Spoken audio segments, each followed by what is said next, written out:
Assalamualaikum warahmatullahi wabarakatuh. Saya Lailatul Fauziah dengan NPM 183110706500240. Di sini saya akan menjawab soal ujian tengah semester Sistem Basis Data kelas R03.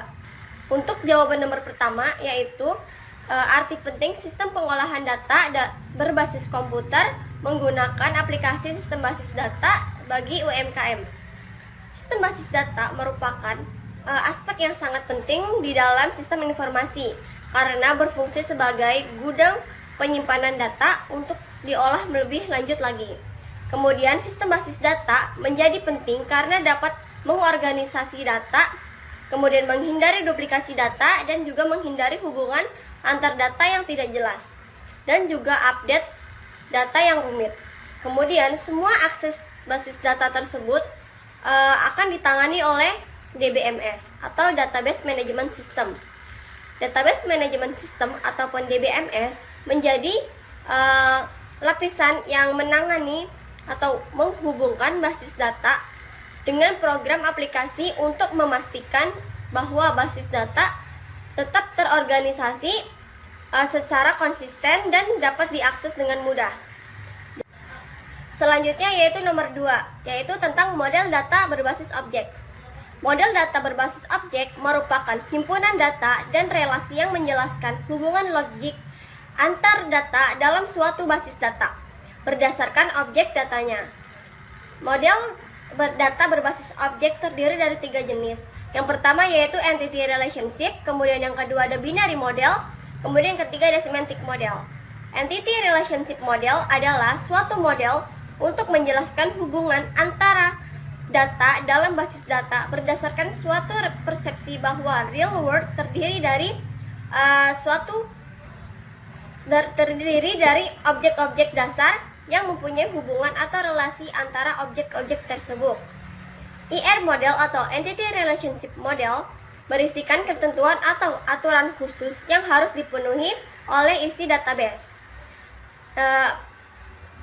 Ketentuan atau aturan khusus itu disebut dengan mapping cardinality. Mapping cardinality adalah hubungan antara entitas terhadap entitas di mana di antaranya terhadap relasi atau relationship.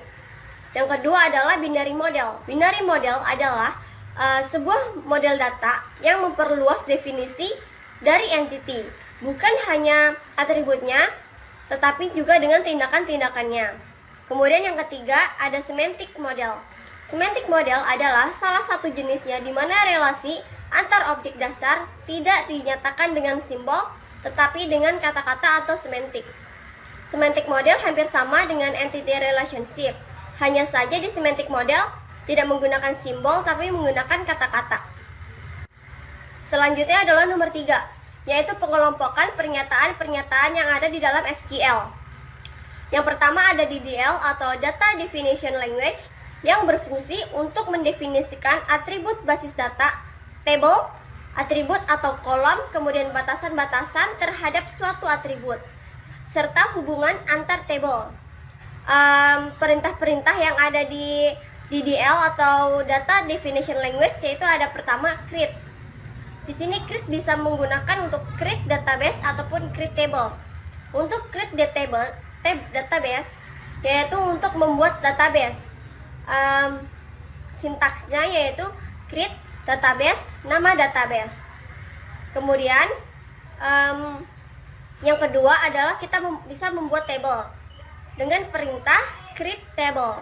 Kemudian nama table dan kolom 1, kolom 2 dan kolom 3 dan seterusnya. Kemudian diakhiri dengan tutup kurung dan juga semikolon. Selanjutnya untuk menghapus database kita menggunakan drop database. Selanjutnya untuk menghapus table kita menggunakan drop table. Dan yang terakhir ada alter, yaitu untuk mengubah struktur dalam table. Alter table dapat digunakan untuk mengubah struktur atau mengedit data yang ada di dalam table.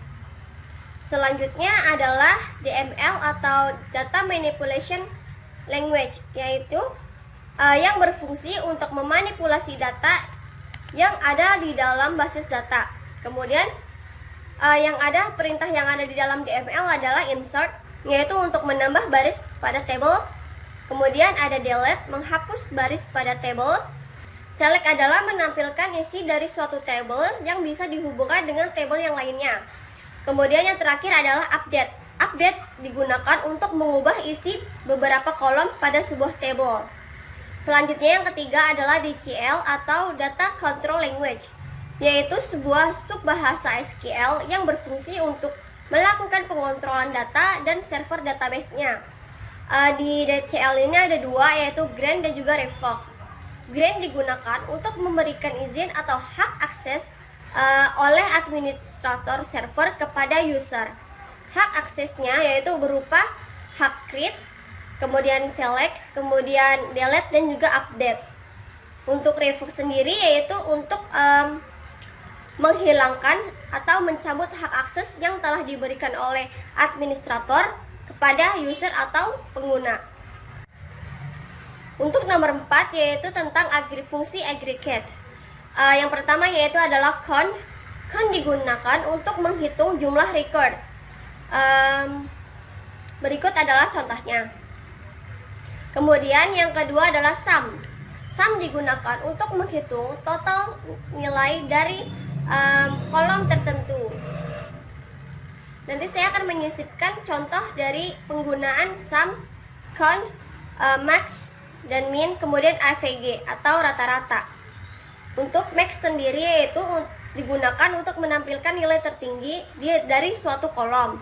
Sedangkan min yaitu kebalikannya dari max, yaitu untuk menampilkan nilai terendah dari suatu kolom. Dan yang terakhir adalah AVG yang digunakan untuk menampilkan nilai rata-rata dari suatu kolom. Sekian jawaban dari saya. Jika ada kesalahan mohon dimaafkan. Wassalamualaikum warahmatullahi wabarakatuh.